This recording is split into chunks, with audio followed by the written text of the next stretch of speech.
Hey, welcome to Flite Test. I'm Josh, and today we're going to be showing you some fun scratch build tips to hopefully help your scratch build journey and give you a little bit more durability on your airplanes. We got 5 simple tips.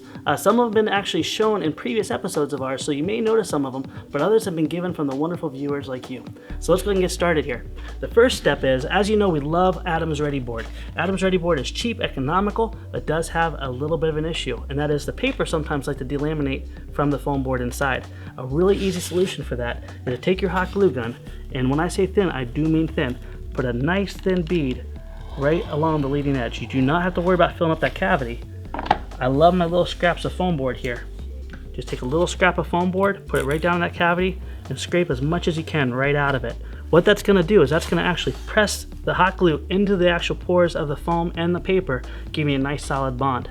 And while we're talking about durability, one of our favorite building materials is, of course, the BBQ Skew. Now, in a lot of our airplanes, the airfoil folds over, leaving the exposed edges in the back. But like our FT Flyer and our FT Delta, and also a lot of other great, wonderful designs out there free on the web, the front edge is just nothing but raw foam.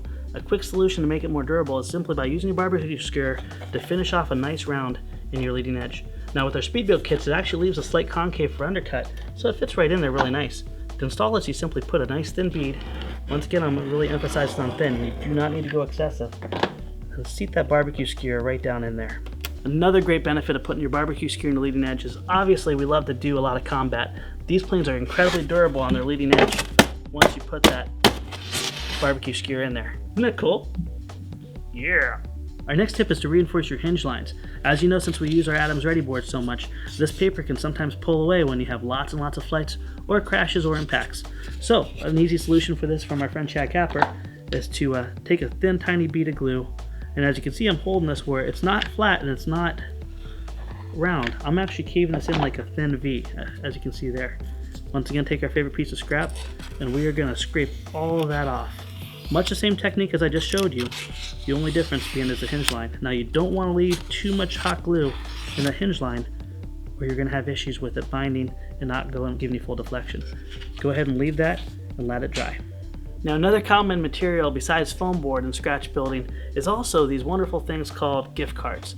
Now, Ed from Experimental Airlines has really explored the use of this, and I'm going to show you one quick tip to reinforce your power pod, or for that matter, any hold down. If you have a swappable and you're swapping this through many airplanes, you're going to probably wear out your rear hole after a while. Don't want that to happen. So a simple remedy for that is simply drill a hole to the appropriate size of your BBQ Skew. I'm simply going to go ahead and cut this. I want nice ample surface area to go through. A couple dabs of glue on both sides. And I like to put this on the inside. You can really put it on the inside or outside. As long as you keep it thin, it's going to fit just fine. You now have a fantastic reinforcement plate that's going to keep you from ripping or pulling on that edge. This is also excellent on the FT Cruiser, where you have your landing gear going through this too. It'll keep it from wearing down on your pods. Now, oftentimes we tell you guys to center up your control surfaces. Well, it's really hard if you're doing it alone to be able to hold your control surfaces and tighten these things down where your servo linkages go. One thing I did in a previous episode is I simply took 2 magnets and put them on 2 popsicle sticks. The nice thing about this is you can simply hold your control surfaces nice and true, and that way you can work hands-free to keep your control surfaces right while you lock in your linkage stopper. The last tip is one of my favorites, and it was just brought to me during our open house by a wonderful gentleman named Denver.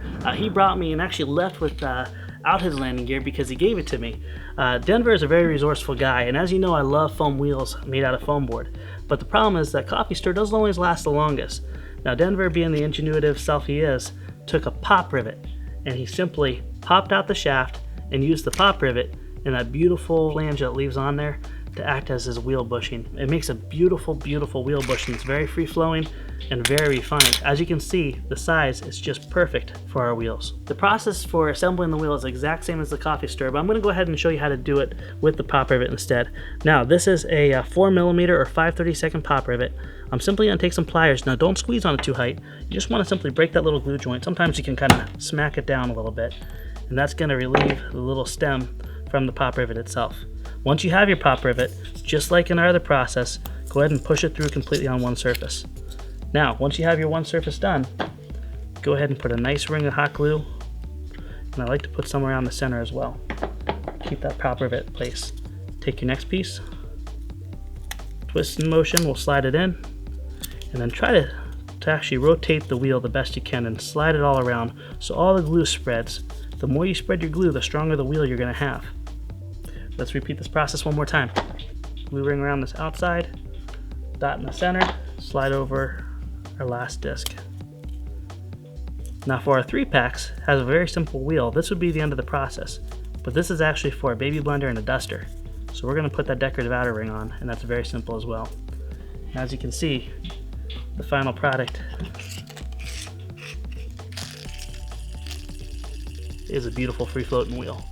Friends, I want to sincerely thank you for watching. I also want to sincerely thank you for the wonderful ideas you contribute. By all means, keep contributing your tips, your tricks, and also your requests too. We listen to all of them. Always go to the forums, post your wonderful tips, or if it's something really substantial, make an article on it. People can then see it, rate it, and it'll rise to the top so everyone can benefit from it. Also, we obviously love scratch building. We have our plans for free, our build videos for free, or if you don't want to mess with razor blades, we of course have our speed build kits. Feel free to go to the store every time you do. It supports Flite Test. Thank you again for watching. I'm gonna go ahead and finish this thing off. So Dave, tell me about your hat here.